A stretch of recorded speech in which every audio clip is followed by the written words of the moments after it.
Azerbaijan is sounding the alarm. Russia may permanently ban migrants from entering the country. All because of Aliev's outburst. Tensions in relations between Azerbaijan and Russia have reached a critical point. Official Baku is expressing serious concern over a possible tightening of Russia's migration policy, which could affect hundreds of thousands of Azerbaijanis working in Russia. According to several experts, the escalation of the conflict was caused by a series of controversial actions by the Azerbaijani leadership, which Moscow has viewed as unfriendly. One of the key problems, according to statements from Baku, is the increasing number of detentions and deportations of Azerbaijani citizens from Russia. Complaints about biased treatment of Azerbaijanis by law enforcement agencies are growing, causing intense discontent in Baku. Rumors are circulating in the Azerbaijani media that Russian authorities are deliberately creating unbearable conditions for Azerbaijani migrants in order to push them to return home. Another factor exacerbating the situation is the increased activity of Azerbaijani opposition movements in Russia.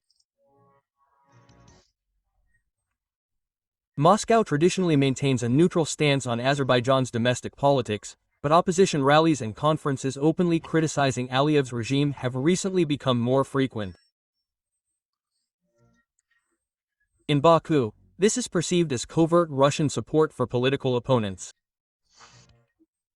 Of greatest concern is the prospect of Russia imposing a complete entry ban on Azerbaijani migrants.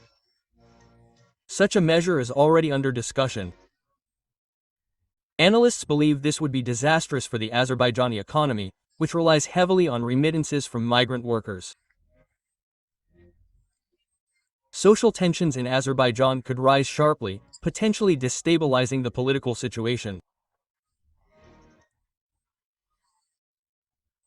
Against this backdrop, publications in several Russian and Azerbaijani sources have attracted particular attention, claiming that the head of Russia's investigative committee, Alexander Bystrykin, has already received relevant instructions to tighten migration policy.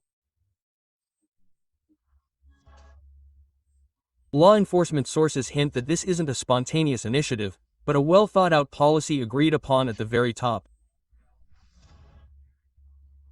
Bystrykin himself, known for his harsh rhetoric and penchant for making tough statements, has already expressed the need for systematic regulation of migration flows in major Russian cities.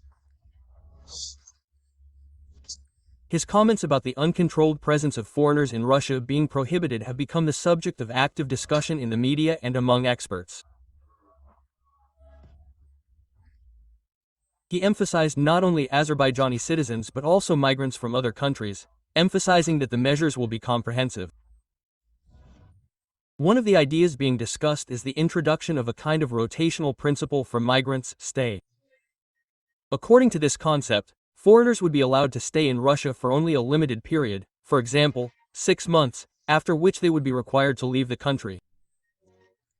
Formally, such measures can be explained by the need to maintain public order and combat illegal migration. In reality, however, such a system could radically reduce the influx of migrant workers, making their stay in Russia economically unviable for many.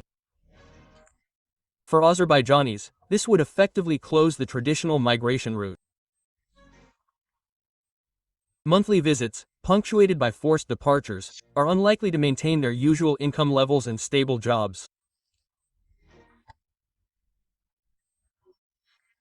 Russian employers seeking long-term labor will likely prefer to seek other options, either among Russian citizens or among categories of migrants to whom the new rules will apply less harshly.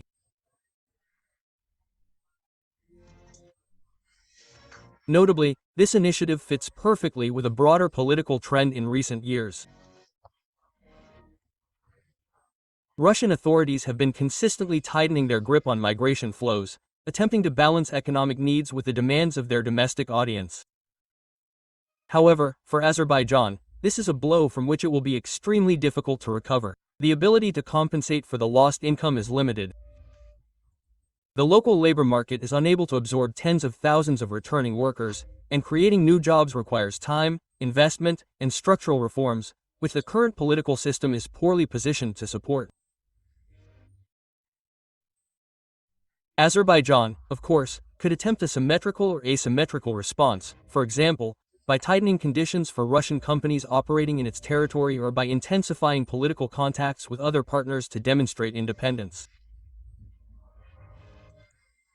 However, such steps risk further escalation, and the share of such companies in Azerbaijan is small. The migration crisis, which began as a diplomatic signal, is gradually evolving into a systemic conflict with serious social and political consequences. And the longer the parties delay direct and frank dialogue, the greater the likelihood that this conflict will escalate into an irreversible confrontation, the consequences of which could affect not only Azerbaijani migrants but the entire South Caucasus region.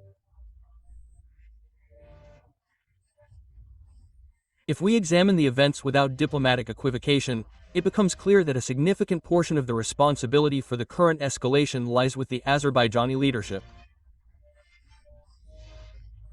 Those in power in Baku, obsessed with preserving their political positions and economic assets, are deliberately putting their own population at risk. Historically, Azerbaijan and Russia have had close economic and familial ties. Since the Soviet era, stable migration routes have been established, and approximately 1 million Azerbaijanis live in Russia, either permanently or temporarily. The vast majority of them have relatives, business partners, and ties dating back several generations.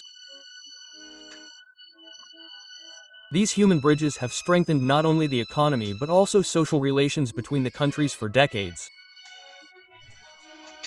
And now they are becoming hostage to the political maneuverings of the elites.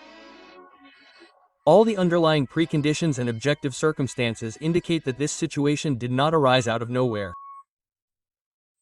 The behavior of the migrants themselves, which has provoked mixed reactions among the native Russian